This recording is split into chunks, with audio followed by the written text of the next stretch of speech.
विद्यार्थियों, आज मैं एक कहानी लेके आया हूँ, भोला राम का जीव। भोला राम का जीव यह हरिशंकर परसाई द्वारा लिखित है। हरिशंकर परसाई अपने लेखन में हमेशा कुछ न कुछ ऐसी चुटीली बात करते हैं जिससे हास्य भी पैदा होता है और तर्क भी। यहाँ भोला राम का जीव लिखने के पीछे उनके किसी परिचित की पेंशन में आई समस्या को उन्होंने उजागर करने का प्रयास किया, जिसे उन्होंने नाम दिया भोला राम। भोला राम एक ऐसा किरदार है जिसका जीव स्वर्ग में यमराज को चकमा देकर पृथ्वी पर आ जाता है और अपनी पेंशन की फाइलों में दबा रहता है। नारद वहाँ से उस भोला राम के जीव की तलाश में पृथ्वी पर आते हैं और अफसरों की लाल फीताशाही से तंग आकर घूस में अपनी वीणा को देकर भोला राम की फाइल निकलवाते हैं। और जब भोला राम से कहते हैं कि चलो तुम्हें स्वर्ग चलना है, तो वह जाने को मना कर देते हैं और कहते हैं कि मुझे इन्हीं पेंशनर्स की दरख्वास्तों में चिपका रहने दो। कथा का यह सौंदर्य किस प्रकार से मनोरंजक बना है, इसका वाचन हम करेंगे तो आप जानेंगे। चलिए वाचन शुरू करते हैं। भोला राम का जीव। ऐसा कभी नहीं हुआ था। धर्मराज लाखों वर्षों से असंख्य आदमियों को कर्म और सिफारिश के आधार पर स्वर्ग या नरक में निवास स्थान अलॉट करते आ रहे थे, पर ऐसा कभी नहीं हुआ था। सामने बैठे चित्रगुप्त बार बार थूक से पन्ने पलटकर रजिस्टर देख रहे थे। गलती पकड़ में नहीं आ रही थी। आखिर उन्होंने खींचकर रजिस्टर इतने जोर से बंद किया कि मक्खी चपेटे में आ गई। उसे निकालते हुए वह बोले, महाराज, रिकॉर्ड सब ठीक है।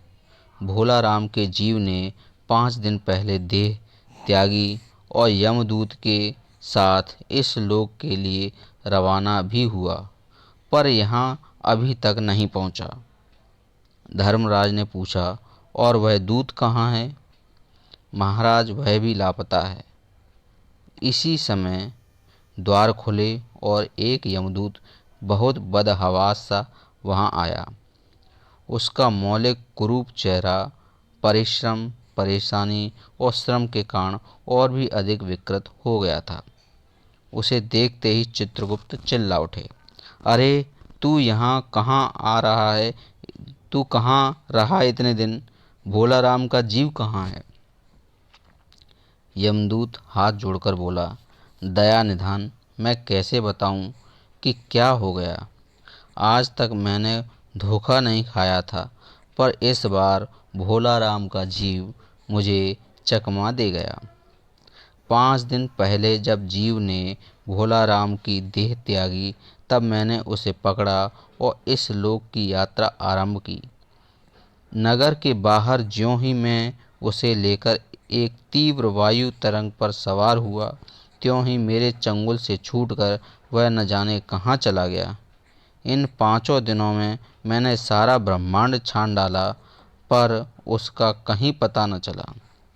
धर्मराज क्रोध से बोले, मूर्ख, जीवों को लाते लाते बूढ़ा हो गया, फिर भी एक मामूली बूढ़े आदमी के जीव ने तुझे चकमा दे दिया।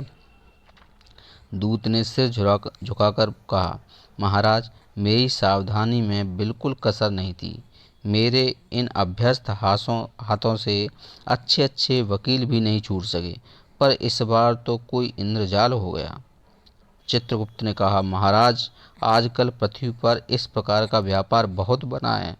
लोग दोस्तों को फल भेजते हैं और रास्ते में ही रेलवे वाले उड़ा लेते हैं। हौजरी के पार्सलों के मौजे रेलवे अफसर पहनते हैं। मालगाड़ी के डिब्बे रास्ते में कट जाते हैं। एक और बात हो रही है, राजनीतिक दलों के नेता विरोधी नेता को उड़ाकर कहीं बंद कर देते हैं।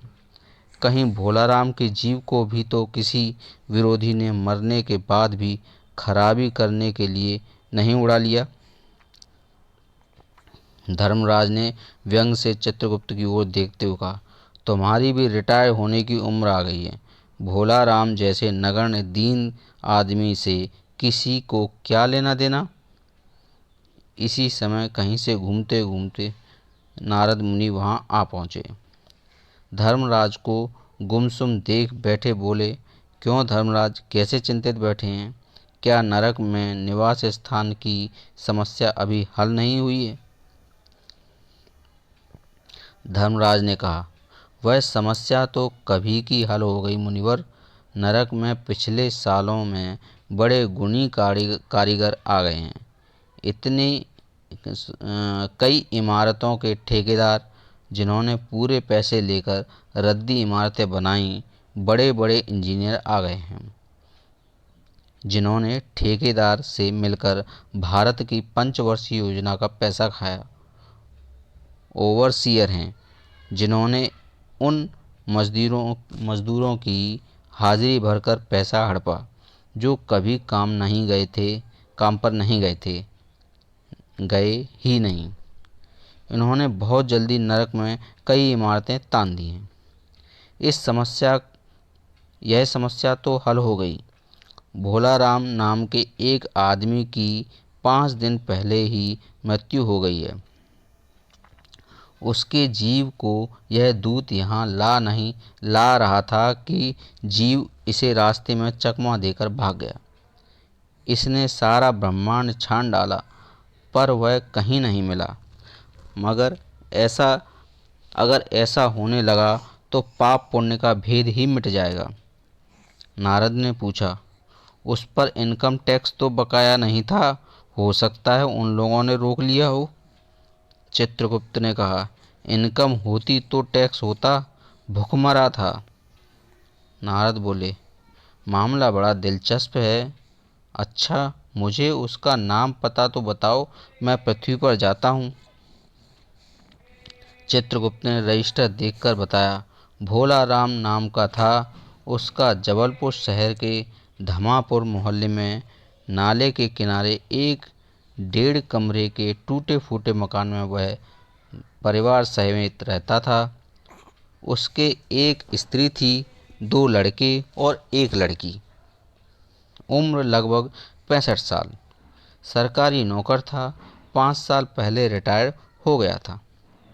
मकान किराया उसने 1 साल से नहीं दिया था, इसलिए मकान मालिक उसे निकालना चाहता था। इतने में भोलाराम ने संसार ही छोड़ दिया। 5वां दिन है आज। बहुत असंभव है कि अगर मकान मालिक वास्तविक मकान मालिक है तो उसने भोलाराम के मरते ही उसके परिवार को निकाल दिया होगा। इसलिए आपको परिवार की तलाश में काफ़ी घूमना पड़ेगा। नारद भोलाराम के नगर में पहुंच गए। माँ बेटी के सम्मिलित क्रंदन से ही नारद भोलाराम का मकान पहचान गए। सम्मिलित क्रंदन यानी कि सामूहिक रोना। द्वार पर जाकर उन्होंने आवाज़ लगाई, नारायण नारायण। लड़की ने देखकर कहा, आगे जाओ महाराज। नारद ने कहा, मुझे भिक्षा नहीं चाहिए, मुझे भोलाराम के बारे में कुछ पूछताछ करनी है। अपनी माँ को जरा बाहर भेजो बेटी। भोलाराम की पत्नी बाहर आई। नारद ने कहा, माता, भोलाराम को क्या बीमारी थी? क्या बताऊं, गरीबी की बीमारी थी। 5 साल हो गए पेंशन पर बैठे, पर पेंशन अभी तक नहीं मिली। हर 10-15 दिन में एक दरख्वास्त देते थे, पर वहाँ से या तो जवाब नहीं आता था और आता तो यही कि तुम्हारी पेंशन पर विचार हो रहा है। इन 5 सालों में मेरे सब गहने बेचकर हम लोग खा गए। फिर बर्तन बिके, अब कुछ नहीं बचा था। फाके होने लगे थे। चिंता में घुलते घुलते और भूख से मरते मरते दम तोड़ दिया। नारद ने कहा, क्या करोगी माँ? उनकी इतनी ही उम्र थी। ऐसा तो मत कहो महाराज, उम्र तो बहुत थी। 50-60 रुपया महीना पेंशन मिलती तो कहीं कुछ काम करके गुजारा हो जाता, पर क्या करें, 5 साल नौकरी से बैठे हो गए और अभी तक कोई कौड़ी नहीं मिली। दुख की कथा सुनते ही फुर्सत नारद को भी नहीं थी। वह अपनी मुद्दे पर आए और बोले, माँ यह बताओ कि यहाँ किसी से क्या उनका विशेष प्रेम था जिसमें उनका जी लगा हो? पत्नी बोली, लगाव तो महाराज बाल बच्चों से ही होता है। नहीं, परिवार के बाहर भी हो सकता है। मेरा मतलब कोई और स्त्री। स्त्री ने गुर्रा कर नारद की ओर देखा। बोली, बको मत महाराज, साधु हो और लुच्चे लफंगे नहीं हो। कोई लुच्चे लफंगे नहीं हो। जिंदगी भर उन्होंने किसी दूसरी स्त्री की ओर आंख उठाकर भी नहीं देखा। नारद हंसकर बोले, तुम्हारा सोचना ठीक ही है। यह भ्रम अच्छी गृहस्थी का आधार है। अच्छा माता, मैं चला। व्यंग समझने की असमर्थता ने नारद को सती के क्रोध की ज्वाला से बचा लिया। स्त्री ने कहा, महाराज आप तो साधु हैं, सिद्ध पुरुष हैं, कुछ ऐसा नहीं कर सकते कि उनकी रुकी हुई पेंशन मिल जाए, इन बच्चों का पेट कुछ दिन भर जाए। नारद को दया आ गई। वह कहने लगे, साधुओं की कौन बात मानता है? मेरा यहाँ कोई मठ तो है नहीं, फिर भी मैं सरकारी दफ्तर जाऊँगा और कोशिश करूँगा। वहाँ से चलकर नारद सरकारी दफ्तर पहुँचे, जहाँ पहले ही कमरे में बैठे बाबू से उन्होंने भोला राम के बारे में बातें की।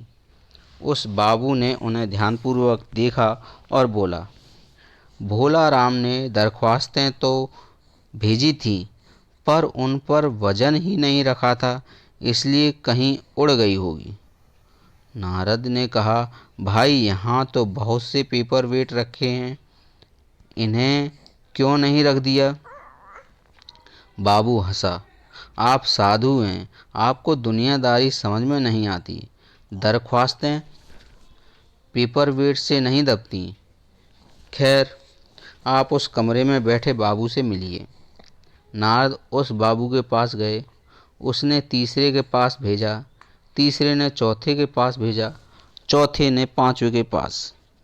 जब नारद 25-30 बाबुओं और अफसरों के पास घूम आए, तब एक चपरासी ने कहा, महाराज आप क्यों इस झंझट में पड़ गए? आप अगर साल भर भी यहाँ चक्कर लगाते रहें तो भी काम नहीं होगा। आप तो सीधे बड़े साहब से मिलिए, उन्हें खुश कर लिया तो अभी काम हो जाएगा। नारद बड़े साहब के कमरे में पहुँचे। बाहर चपरासी ऊँघ रहा था, इसलिए उन्हें किसी ने नहीं छेड़ा। उन्हें एकदम विजिटिंग कार्ड के आया देख साहब बड़े नाराज हुए। बोले, इसे कोई मंदिर वंदिर समझ लिया है क्या? धड़धड़ाते चले आए, चिट क्यों नहीं भेजी? नारद ने कहा, कैसे भेजता, चपरासी तो सो रहा है। क्या काम है? साहब ने रौब से पूछा। नारद ने भोलाराम का पेंशन केस बतलाया। साहब बोले, आप हैं वैरागी, दफ्तरों के रीति रिवाज नहीं जानते। असल में भोलाराम ने गलती की। भाई यह भी एक मंदिर है, यहाँ भी दान करना पड़ता है, भेंट चढ़ानी पड़ती है। आप भोलाराम के आत्मीय मालूम होते हैं। भोलाराम की दरख्वास्तें उड़ रही हैं, उन पर वजन रखिए। नारद ने सोचा, फिर यहाँ वजन की समस्या खड़ी हो गई। साहब बोले, भाई सरकारी पैसे का मामला है, पेंशन का केस 20 दफ्तरों में जाता है, देर लग ही जाती है। हजारों बार एक ही बात को हजार बार तरह जगह लिखना पड़ता है, तब पक्की होती है। जितनी पेंशन मिलती है उतनी कीमत की स्टेशनरी लग जाती है। हाँ, जल्दी भी हो सकती है मगर। साहब रुके। नारद ने कहा, मगर क्या? साहब ने कुटिल मुस्कान के साथ कहा, मगर वजन चाहिए। आप समझे नहीं। जैसे आपकी सुंदर वीणा है, इसका भी वजन भोला राम की दरख्वास्त पर रखा जा सकता है। मेरी लड़की गाना बजाना सीखती है, यह मैं उसे दे दूंगा। साधुओं की वीणा तो बड़ी पवित्र होती है। लड़की जल्दी संगीत सीख गई तो उसकी शादी हो जाएगी। नारद अपनी वीणा छिनते देखकर जरा घबराए, फिर संभल कर उन्होंने वीणा टेबल पर रखकर कहा, यह लीजिए, अब जरा जल्दी उसकी पेंशन का ऑर्डर निकाल दीजिए। साहब ने प्रसन्नता से उन्हें कुर्सी दी, वीणा को एक कोने में रखा और घंटी बजाई। चपरासी हाजिर हुआ। साहब ने हुक्म दिया, बड़े बाबू से भोला राम के केस की फाइल लाओ। थोड़ी देर बाद चपरासी भोला राम की 100-150 दरखास्तों से भरी फाइल लेकर आया। उसमें पेंशन के कागजात भी थे। साहब ने फाइल पर नाम देखा और निश्चित करने के लिए पूछा, क्या नाम बताया साधु जी आपने? नारद ने समझा कि कुछ ऊंचा सुनता है, इसलिए जोर से बोले, भोला राम। सहसा फाइल में से आवाज़ आई, कौन पुकार रहा है मुझे? पोस्टमैन है क्या? पेंशन का ऑर्डर आ गया। साहब डरकर कुर्सी से लुढ़क गए। नारद भी चौंके, पर दूसरे ही क्षण बात समझ गए। बोले, भोला राम, तुम क्या भोला राम के जीव हो? हाँ, आवाज़ आई। नारद ने कहा, मैं नारद हूँ, मैं तुम्हें लेने आया हूँ। चलो, स्वर्ग में तुम्हारा इंतज़ार हो रहा है। आवाज़ आई, मुझे नहीं जाना, मैं तो पेंशन की दरख्वास्तों में अटका हुआ हूँ। यहीं मेरा मन लगा है, मैं अपनी दरख्वास्तें छोड़कर नहीं जा सकता। यह कहानी थी भोला राम के जीव की, जो अपनी दरख्वास्तों में अटका था, पेंशनर की दरख्वास्तों में। उम्मीद है आपको कहानी पसंद आई होगी। नमस्कार।